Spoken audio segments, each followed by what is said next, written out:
Welcome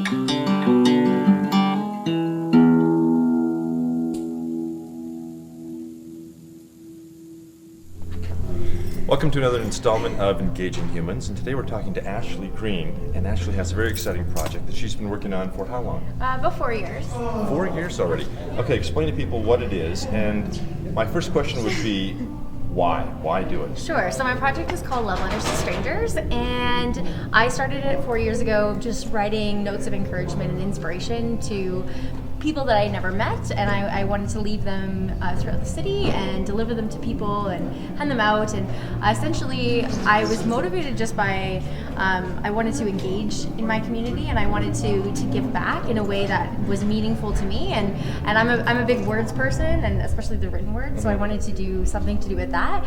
And so I just woke up one day and I decided, okay, I'm going to do this, and it's slowly just been growing ever since. And yeah. Now you've formalized it to the point where you have a website and a Twitter account, Yes. that kind of thing. Yes.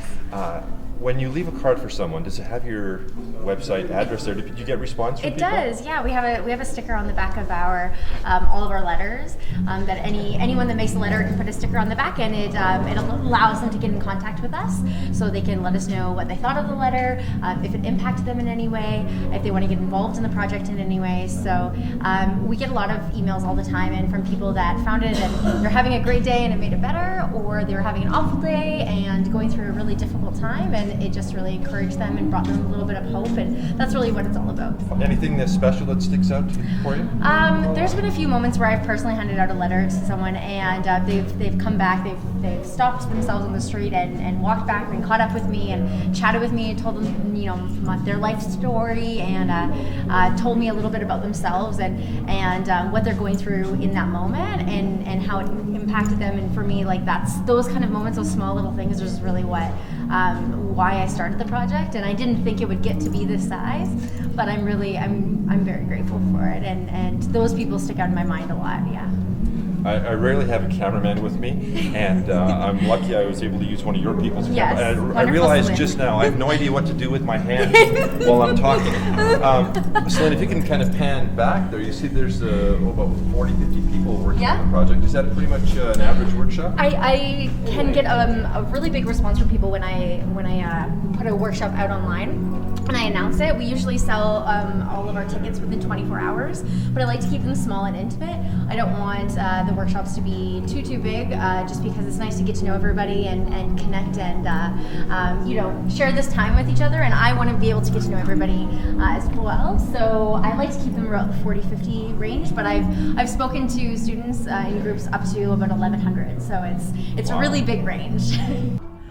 I am always looking for ways to give back to my community and be of service to others, and Love Letters to Strangers really hits on those two key areas that I always like to work on in myself.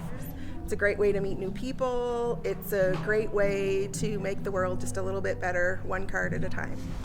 I try and focus most of my messages in the cards that I write to really boost people's self-esteem and give them a little bit of love wrapped up in the card, just to try and make somebody's day a little bit better.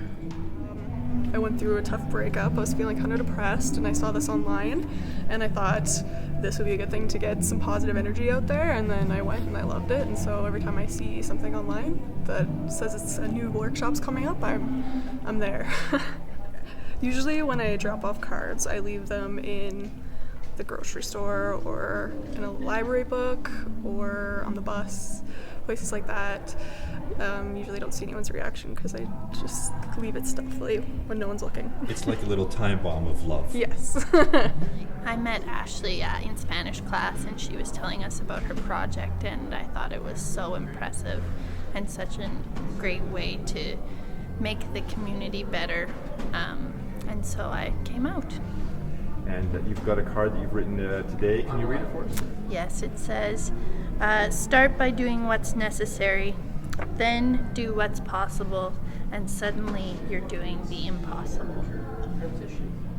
I like to be sneaky. I like to put them in library books when I return them, or leave them on coat racks or at cafe tables, just hoping, sometimes tuck them under people's windshield wipers, just to give somebody a little bit of unexpected joy. And so what do you think is the best takeaway from this whole project?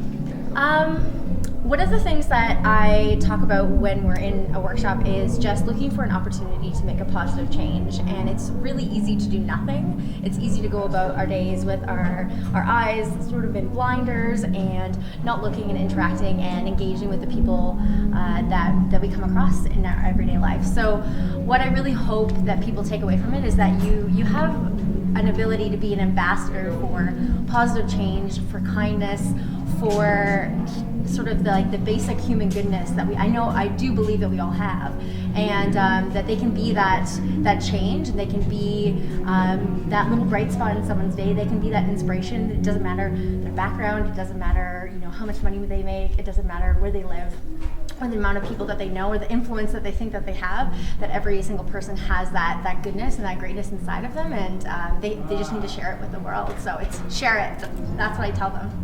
That's a great philosophy. Thanks. Thank you for sharing that with us. You're welcome. Of course, I'm happy to.